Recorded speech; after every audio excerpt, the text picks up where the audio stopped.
Hey guys, welcome back to my channel. So this week I started a minimalism series on my channel, and it's going to be a huge range of videos that encompass everything from our downsizing as we're getting ready to move, as well as, moving into our new place, the new kind of decor and the new style and the new aesthetic and everything of that, as well as, all kinds of DIY projects, of course, and minimalist decor ideas. This is what really inspired me last weekend to go ahead and start this series finally. It's something that I've been working slowly towards, but after reading this book, this is The Life-Changing Magic of Tidying Up by Marie Kondo, and it's the Japanese art of decluttering and organizing. I fell in love with this. I started reading it on Saturday. I bought it at a used bookstore, Friends of the Library here on Maui, and it was like $2.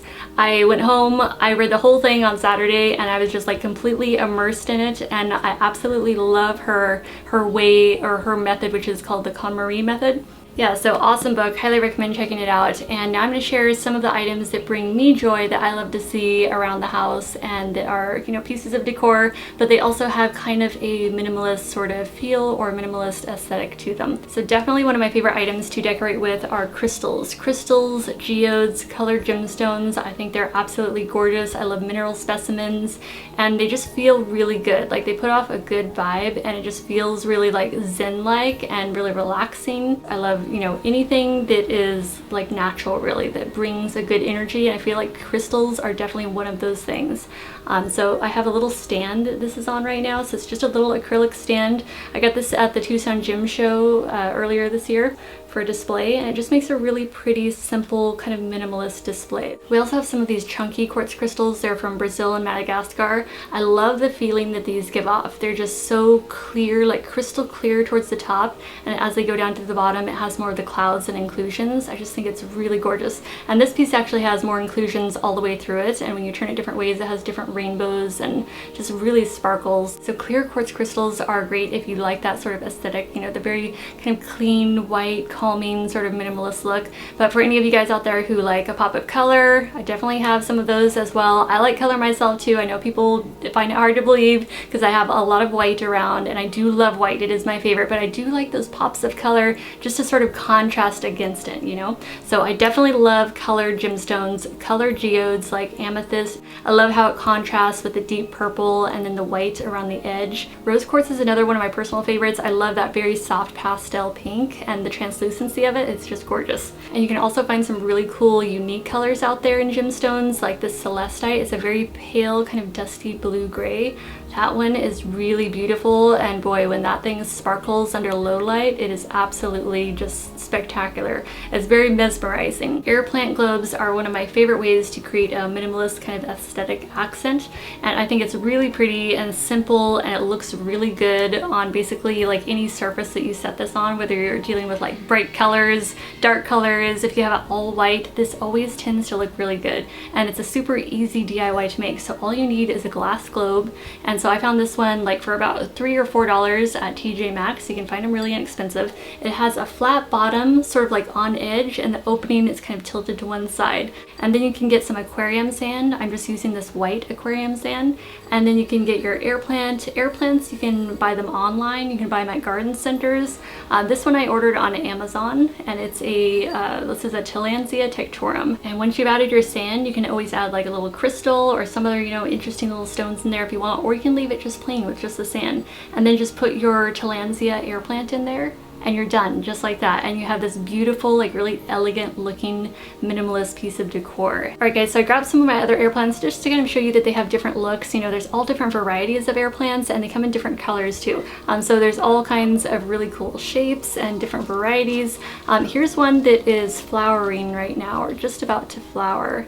So yeah, they do flower, and they do put off little pups, and air plants are really easy to take care of too. So even for those that don't have a green thumb, you're going to be okay with these. They're really simple to take care of, and I can always do a future video on that too if you want to see more about taking care of your Tillandsias.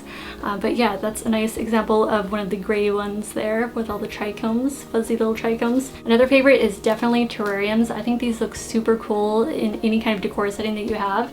And also your plants, you get to pick like how many plants you want, or you can have it super simple, so you can have like multiples. You can have them sort of draping out. You could do cacti, you can do stones. So I have like white aquarium sand in here. I have a miniature agave and then, you know, there's like some little stones in here and crystals. So you can decorate it however you want to match your decor. So this was actually a DIY project that I did about 2 months ago. So if you guys want to see how to make it or how to make your own terrarium, then I'll try to find that link and I'll post it below. Otherwise, it's on my channel under DIY terrariums. I figure I have to include succulents. If you guys have seen my succulent tour or succulent garden tour, you know that I am in no way a minimalist when it comes to growing my succulents and my succulent garden. Succulents are really cool. They have all these geometric shapes. They have little rosettes, so they almost look like a little flower, and they're just really like sculptural. I think they're just gorgeous plants. I think they are really super cute for growing inside the house.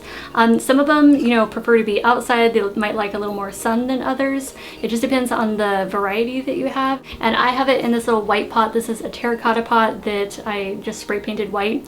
So I've done like several DIYs on different like terracotta pot ideas. I've done some ombre ones, so you guys can always check that out on my channel. But yes, tons of ideas for really inexpensive pots that you can make look really simple and clean with cute little succulents growing inside. So yeah, succulents are super cool. Love all their geometric shapes. They can really add a nice touch to your decor, as well as cactus. I actually have 2 cacti growing right next to me in my macrame plant hanger, and they add such a pretty like textural accent to your room. Like all their little spines, they're just really, really neat. So we just talked about succulents having the geometric shape, and the geometric shapes in general I'm really attracted to, and I love having pieces around the house of decor that sort of had that geometric aesthetic to it. And I thought this was just really neat. I found this in Target, and I love having that on top of our coffee table, which is also, we have a brass trunk coffee table. And so that's just a really pretty piece. I actually don't have anything in this either. I just realized that. I guess I could store something in there. But yeah, so far it's just been empty and, you know, just serving as a really pretty kind of decor piece. Another favorite is carved wood, and this is a carved wood tray. It's made in India. I found this at Ross a long time ago, and I love having this like out on my coffee table, and I'll have like my books or coasters, or, you know, maybe like a little succulent or plant in here. Yeah, so I really like the way that wood carvings kind of complement my white surroundings, and with little pops of green, it just makes it feel very peaceful and more like nature-like and more kind of zen. It's just really, I don't know, it just adds that extra touch of cozy texture to a white space. It kind of has that Zen Bali sort of feel too. Yeah, I really like that piece a lot. And then I also have a set of wooden coasters that are carved with lotus, and this set's also from India. I ordered this on Amazon, and it has the gold leafing on it. So yeah, I just really like the natural touches of wood carvings. I think it just adds a really nice, you know, kind of zen feel to the space. This thing is so flippin' heavy. Oh my goodness, this is an ammonite fossil. We got this at the Tucson gem shows.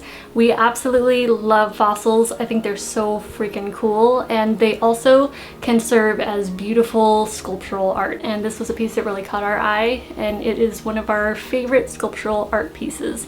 And we have a stand that we keep this on. Okay, so I don't want to put anyone in shock, because I know you're all used to seeing all white all the time in my house, right? But I promise that there is color around. It just doesn't seem to make it onto video very often. But I do have color around in my house, and this is one of my pieces. So this is a tapestry. It was handmade in Nepal, and I got this at the Tucson gem shows. I love it. I love the colors of it. Let me just scoot back here so you guys can see it a little bit better. It's huge, so it's hard to get it all the way on camera here.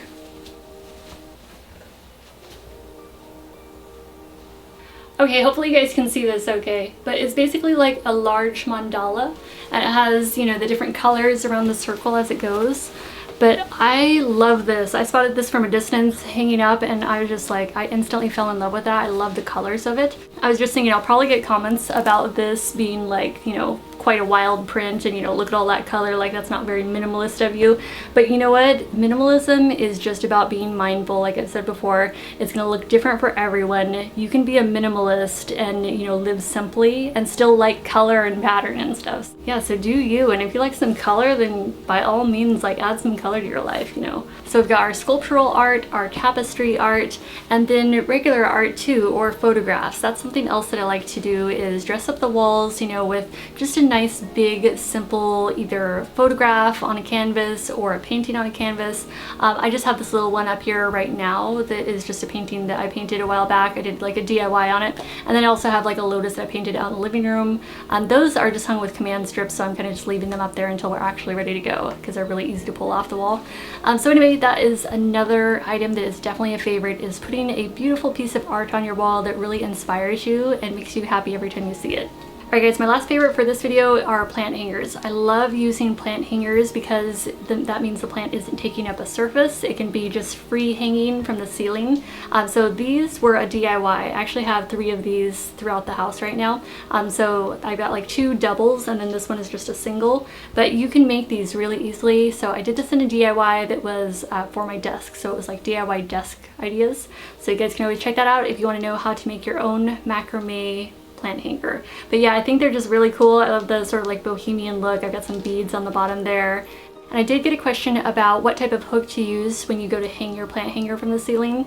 Michael used hollow wall anchors, and so that's just a little plastic device basically. And so if you have like just a hollow wall and it's not getting screwed into a stud, then that way it can still like, you know, hold it and hold, you know, a fair amount of weight. You still want the pots to be fairly light. You don't want it to be too heavy hanging from the ceiling, but you get the idea. Alright guys, so that's all the favorites I'll share for this video. Otherwise I could go on forever sharing like all my different favorites. So for me, moving in a more minimalist direction compared to how I used to be, you know, the shopping habits I used to have, the hoarding, the hauling constantly every week, like I just feel a lot calmer going in a more minimalist path, and it feels like the right way to go for me.